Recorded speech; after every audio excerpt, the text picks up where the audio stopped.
highway to the danger zone. Whoosh. Hey folks, EA here for the EA show, and time for another out of theater instant reaction with yours truly, EA. Folks, before we go, subscribe and like. Make sure that and all our content will come to your beautiful eyeballs if you do that, okay? Please, thanks. Back to the movie review. I just got out of seeing Top Gun Maverick, the sequel to 1986 Top Gun. Now, here's a quick thing about Top Gun number one. I saw it for the first time yesterday, and it's decent. It's a decent film. That's all I can say about it. I don't get why it's so popular, but it is. But it's a decent film. But I'm glad it exists because it gets us the sequel, Top Gun Maverick, starring Tom Cruise in the lead role, returning once again. And Tom Cruise does it again. He does his own stunts, and he makes great action films, and Tom Cruise ultimately is the greatest movie actor in terms of action that we've had in recent memory. He just commits to it, and he makes sure that the audience is always pleased. So really, kudos job, Tom Cruise. You might be a little crazy in your personal life, but that's you in your personal life. You here as a movie guy, I really do appreciate it. Thank you a lot. If you don't know about this movie, and of course it is a direct sequel to Top Gun. In the film, Maverick, Tom Cruise's character, has returned. He's been doing his own thing within the Army or whatever, I'm sorry, the Navy. But he hasn't been back with Top Gun in a while. He had apparently quit, or he was fired, apparently. One of the two. It's never really implied, but he's moved around a lot. And the current commander of the Pacific Fleet is now Iceman, played by Val Kilmer. And Val Kilmer is back in a very limited role. As you know, Val Kilmer cannot speak properly anymore because of throat cancer, but he is in this film. And Val Kilmer as Iceman has kept Tom Cruise's Maverick pretty much employed throughout the entire Navy. And a lot of other people don't like that, but, you know, Iceman's in charge, so that's why Maverick still has a job.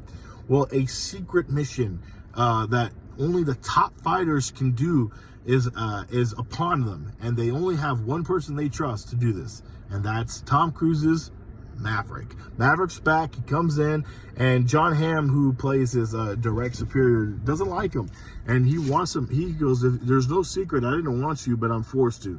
So he comes back, and he has to train the top 12 fighters in the fighter jet pilots in the world to get this very, very hard mission. It's pretty much impossible to do, but he has to train these guys.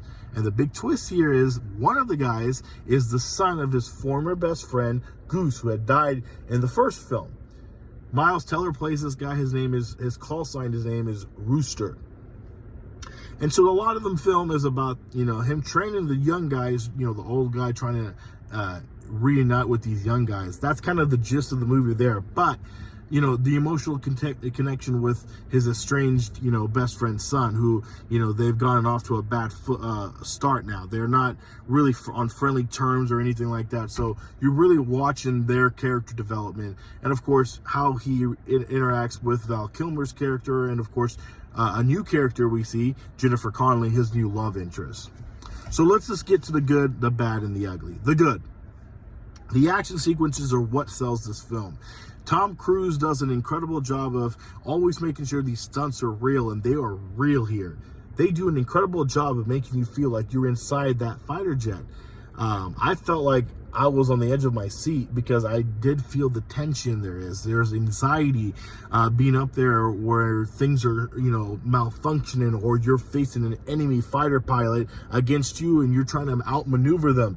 The camera work and the stunt levels they do in this film is so awesome that I forgot I was watching a movie, honestly. At some point I felt like I was inside in the movie. I was a part of it. That's the key ingredient here of this film, that they make you feel like you were at war. Honestly, go see it. And you know what? Kudos for them trying to make it authentic. You know, not a lot of directors do that these days. They like to go the CGI route. But I like guys who like to take risks, like Christopher Nolan, for instance. He loves to take realistic approaches to filmmaking, and Tom Cruise really wanted to make sure that is what happened for this film. And all these guys had to go get training on these fighter jets because he wanted to make sure they knew what they were doing.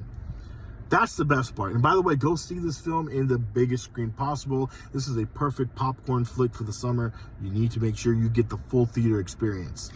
Here's the bad.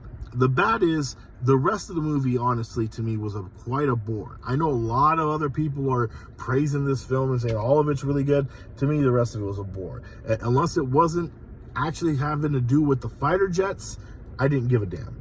I could not give a damn about his new love interest, Jennifer Connelly.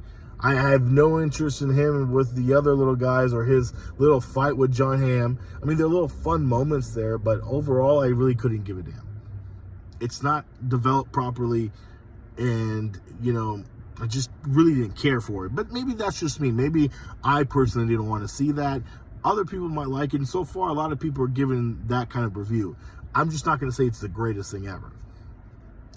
The ugly, there is actually no ugly in this film. Honestly, this is a very beautiful film, shot very well, very maneuverable. The music is awesome. The theme, the soundtrack, you know, they brought back the old hits. Highway to the Danger Zone by Kenny Loggins plays in the beginning of the film. It really is a fun film. It just has some flaws that I think that other people are not noticing, and that is that there are some boring parts in this film. Other than that, honestly, go see this film.